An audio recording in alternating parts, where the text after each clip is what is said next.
नमस्कार दोस्तों, मैं हूं राजेश पडारिया और एक बार फिर से आपके सामने राजस्थान सेट एग्ज़ाम 2023 जो आपका अभी 26 मार्च को होने वाला है। 26 मार्च 2023 को होने वाला है, उससे रिलेटेड मैं आपके लिए पेपर एनालिसिस लेके आया हूँ प्रीवियस ईयर का। ओके, तो देखिए यहाँ पे मैंने कुछ कैटेगराइजेशन कर रखा है सब्जेक्ट वाइज। प्रीवियस ईयर जो भी पेपर्स हुए हैं राजस्थान सेट के, तो देखिए 2012 के अंदर जो पेपर हुआ है और 2013 के अंदर जो पेपर हुआ है, उनके अंदर किस किस सब्जेक्ट के अंदर कितने कितने क्वेश्चन आए हैं, उन सब का निचोड़, उन सब का जो एनालिसिस मैं आपके लिए लेके आया हूँ यहाँ पे। ओके, तो ये वीडियो बिल्कुल भी स्किप नहीं करना है, शुरू से लेकर लास्ट तक जरूर देखना है। और देखिए किसी भी प्रकार की अगर आपको कोई प्रॉब्लम हो तो मुझे कमेंट कीजिए। देखिए कमेंट करोगे तो ही पता चलेगा। आई बात समझ में? अगर आप इसमें जानना चाहते हो कि सर अभी एग्जाम में हमें कौन कौन से मोस्ट इंपॉर्टेंट टॉपिक है वो तो हमें पढ़ के ही जाने, तो आप मेरे को कमेंट करो, उसका भी रिलेटेड मैं आपको वीडियो वैसे बताने वाला हूँ। आई बात समझ में? तो देखिए इस वीडियो को बिल्कुल भी आपको स्किप नहीं कराना है, शुरू से लेकर लास्ट तक जरूर देगा। देखिए यहाँ पे मैंने सब्जेक्ट लिख रखी है और यहाँ पे अभी तक आपको देख के समझ में आ ही गया होगा 2012 और 2013 पेपर सेकेंड और पेपर थर्ड। यहाँ पे अगर मैं बात करूँ तो पहले जो पेपर का जो पैटर्न होता था वो थोड़ा अलग होता था। इसके अंदर देखिए आपके सब्जेक्ट के ही दो पेपर होते थे, समझ गए? आपके सब्जेक्ट के दो पेपर होते थे, पेपर सेकेंड और पेपर थर्ड, जिसके अंदर पेपर सेकेंड के अंदर आपके टोटल 50 क्वेश्चन आते थे और उसके बाद पेपर थर्ड के अंदर अलग से वापस 75 क्वेश्चन आते थे। ठीक है, पेपर सेकेंड के अंदर 50 और पेपर थर्ड के अंदर 75। पर इस बार ध्यान रखना, इस बार पेपर पैटर्न ऐसा नहीं है। इस बार जो पेपर पैटर्न है, जो एनटीए का जो पेपर पैटर्न है यूजीसी नेट का, उसके अकॉर्डिंग है, जिसके अंदर आपके फिर से दो पेपर होंगे, पेपर फर्स्ट और पेपर सेकंड। पेपर फर्स्ट आपका जनरल पेपर होगा, जिसके अंदर आपके research aptitude, teaching aptitude, comprehension, okay, reasoning, logical reasoning, ये सारे सब्जेक्ट हैं, 10 सब्जेक्ट है। और जो आपका पेपर सेकंड है उसके अंदर आपकी कोर सब्जेक्ट आएगी, जैसे कंप्यूटर साइंस है तो कंप्यूटर साइंस के ये सारे सब्जेक्ट आएंगे। अब देखिए पेपर फर्स्ट के अंदर आपको यहाँ पे 50 क्वेश्चन देखने को मिलेंगे और पेपर सेकंड के अंदर 100 क्वेश्चन सब्जेक्ट को देखने के मिलेंगे और हर एक क्वेश्चन आपके 2 मार्क्स का होगा। इस हिसाब से पेपर फर्स्ट आपका होगा 100 मार्क्स का और पेपर सेकंड होगा आपके 200 मार्क्स का। आई बात समझ में? यही पेपर पैटर्न इस बार भी रहने वाला है राजस्थान सेट के अंदर। तो देखिए यहाँ पे अगर आप देखोगे कि 2012 के अंदर पेपर सेकंड के अंदर कंप्यूटर नेटवर्क से आपके 8 क्वेश्चन आए और पेपर थर्ड के अंदर 10।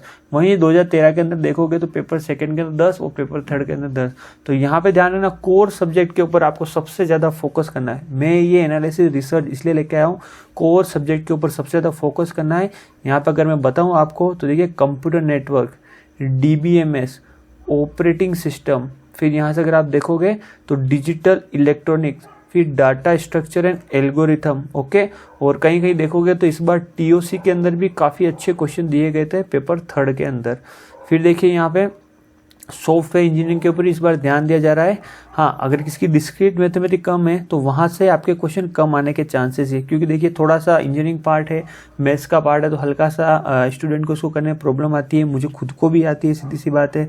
फिर यहाँ देखेंगे कंप्यूटर ग्राफिक्स से इस बार इन्होंने क्या किया, पेपर के आपके अंदर जो क्वेश्चन है वो बढ़ा दिए।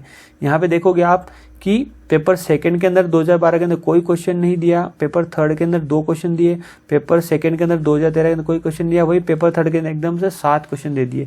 तो कंप्यूटर ग्राफिक्स भी आपको छोटी मोटी करके जानी है।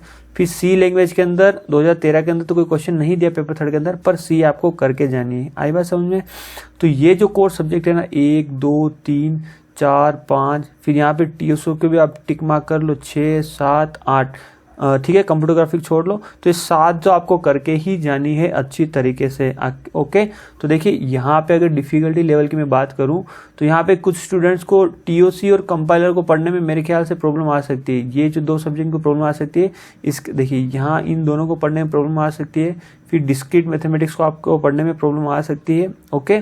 इसके अलावा आर्टिफिशियल इंटेलिजेंस, वैसे आर्टिफिशियल इंटेलिजेंस का अभी एक क्वेश्चन ही आया, पर मुझे ऐसा लगता है कि देखिए 2013 के अंदर पेपर हुआ है, अब जो पेपर होने वाला है आपका 2023 के अंदर होने वाला है, लगभग 10 साल बाद।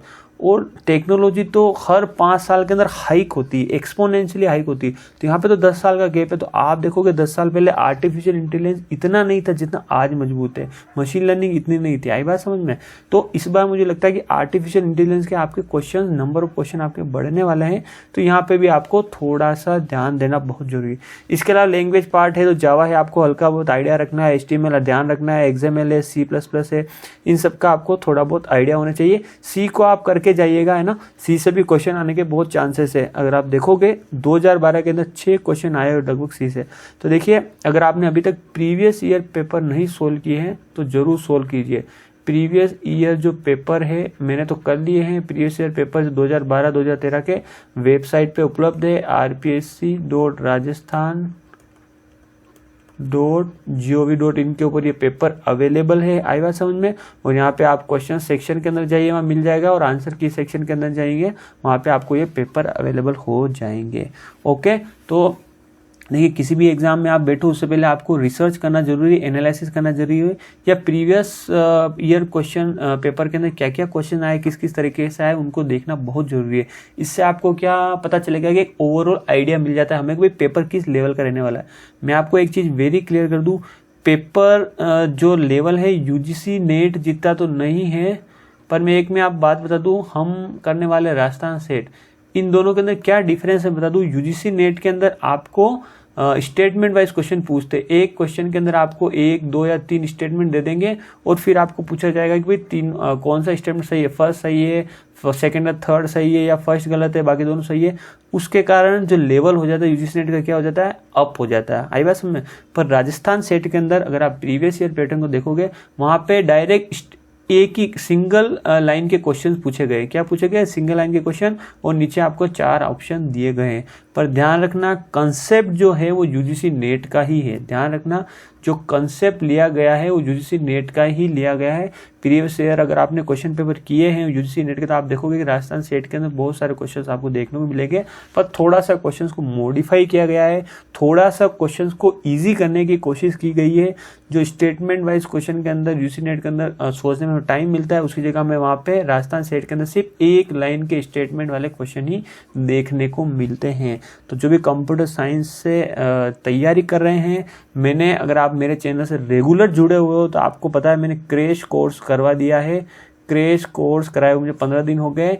इसके अलावा मैं अभी इंपॉर्टेंट क्वेश्चन की मेरी सीरीज चल रही है, वो भी आप देख लेना। क्रैश कोर्स के अंदर PDF अवेलेबल है, ध्यान रखना उस PDF को जरूर आप पढ़ के जाना, हो सके तो वीडियोस को देख के जाना। इंपॉर्टेंट क्वेश्चन मैं भी करा रहा हूँ, उसको आप करके जाना, ठीक है। मैं आपके तरफ से पूरा लगा हुआ हूँ। मेरे बारे में आप बता दूँ, मैं खुद भी JRF क्लियर हूँ। आई बात समझ में? अभी मैं गवर्नमेंट सेक्टर के तो पोस्टेड हूँ, इसलिए मुझे ऐसा लगता है कि जितना मैं अभी सीख पाया हूँ वो मैं आपको सिखा रहा हूँ। देखिए, मैं भी ग्रोइंग स्टेज के अंदर हूँ, मैं भी सीखने की कोशिश करता हर समय, क्योंकि टेक्निकल सब्जेक्ट है, कोई भी पूरी तो सीख नहीं सकता।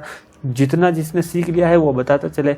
मेन चीज़ ये है कि आपको कीवर्ड्स पकड़ना है कि भाई इस क्वेश्चन से किस तरह, जो टॉपिक है इस तरह से अगर ये कीवर्ड आता है तो ये इसका आंसर होगा। ओके, फर्दर अगर आपको ऐसा लगता है कि सर एक बार आप ये बता दीजिए कि भाई इंपॉर्टेंट टॉपिक्स कौन कौन से करके जाने सब्जेक्ट वाइज, तो मैं आपको एक वीडियो बना के दे सकता हूं कि सब्जेक्ट वाइज हो सकता है वीडियो थोड़ा लेंदी बने या पार्ट के अंदर वीडियो आए, क्योंकि अपने पास ज़्यादा टाइम है नहीं है। देखिए 26 तारीख को आपका पेपर है, आज तारीख आप देख ही रहे हैं यहाँ पे 20 मार्च हो चुकी है। आई बात समझ में ना? तो आपको मेहनत तो करनी है अगर आपको क्लियर करना है। ओके, और भी अगर आपको जानकारी चाहते हो, मेरी टेस्ट सीरीज अवेलेबल है। Test series computer for quant जो मेरा ऐप है उसके ऊपर अवेलेबल है। वो टेस्ट सीरीज आप जरूर सोल्व कीजिए, उससे काफ़ी आपको हेल्प मिलेगी। मैं बार बार बोल रहा हूँ, और उनके अंदर सभी के सॉल्यूशंस भी अवेलेबल है। ओके, सॉल्यूशंस भी अवेलेबल है, ठीक है। तो और भी अगर कोई आपको इन्फॉर्मेशन चाहिए तो मुझे प्लीज़ कमेंट जरूर करें। मेरा तो ये कहना है कि इन सब्जेक्ट के ऊपर ध्यान जरूर दें, COA भी करें। COA के अंदर से भी इजी से क्वेश्चन बने हैं, अगर आप देखोगे। कंपाइलर भी आप कर सकते हो। मेन है डिस्क्रीट मैथमेटिक्स, TOC और कंपाइलर, इनके अंदर स्टूडेंट्स को प्रॉब्लम रहती है। बाकी सब्जेक्ट तो वैसे भी आप देखिए बहुत ज़्यादा है, जितना आप कर सके करने की कोशिश कीजिए। बाकी मैंने प्रीवियस ईयर से देखिए, लास्ट के अंदर C के अंदर कोई क्वेश्चन नहीं आया, HTML से कोई क्वेश्चन नहीं आया, XML से कोई क्वेश्चन नहीं आया, और AI से एक ही क्वेश्चन आया। तो मेरा तो ये है कि इस बार AI से आपके क्वेश्चन कम से कम, मुझे ऐसा लगता है कि 5 से 6 क्वेश्चन देखने को जरूर मिलेंगे। कंप्यूटर नेटवर्क्स के आपके देखिए इस बार 100 नंबर का पेपर है, ठीक है।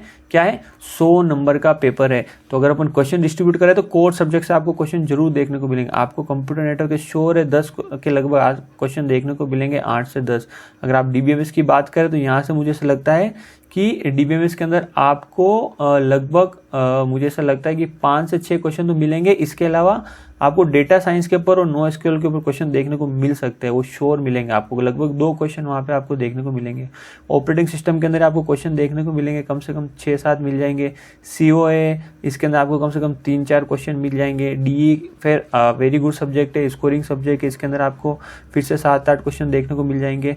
डीएसए वेरी इंपॉर्टेंट है। यहाँ देखिए 2012 के अंदर थर्ड पेपर के अंदर 15 क्वेश्चन आए, जो यहाँ रिड्यूस हो गए 10 हो गए। तो डीएस से भी इंपॉर्टेंट सब्जेक्ट है, यहाँ से भी आपको मुझे ऐसा लगता है कम से कम 10 क्वेश्चन आपको आराम से देखने को मिलेंगे।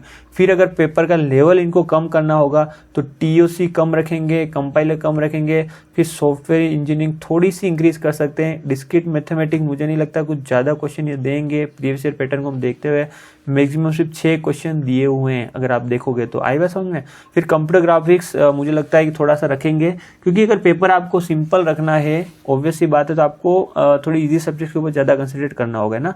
फिर सी के क्वेश्चन देखने को मिलेंगे, जावा के 1-2 देखने को मिलेंगे, HTML XML का 1 क्वेश्चन देखने को मिल सकता है। C++ और जावा मुझे लगता है कि ये दोनों सेम कैटेगरी में रखना चाहिए इनको, क्योंकि दोनों UPS की सब्जेक्ट है। आर्टिफिशियल इंटेलिजेंस से क्वेश्चन आपको बड़े हुए देखने को मिलेंगे।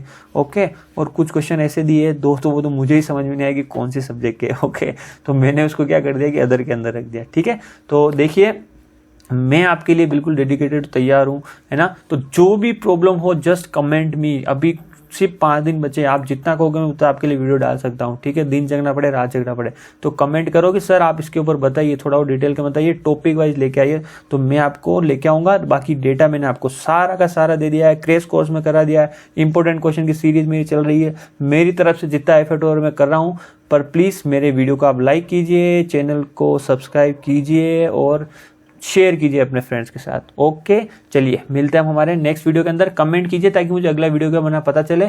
जब तक आप जो इंपॉर्टेंट क्वेश्चन की सीरीज है उसको आप एंजॉय कीजिए। Thank you.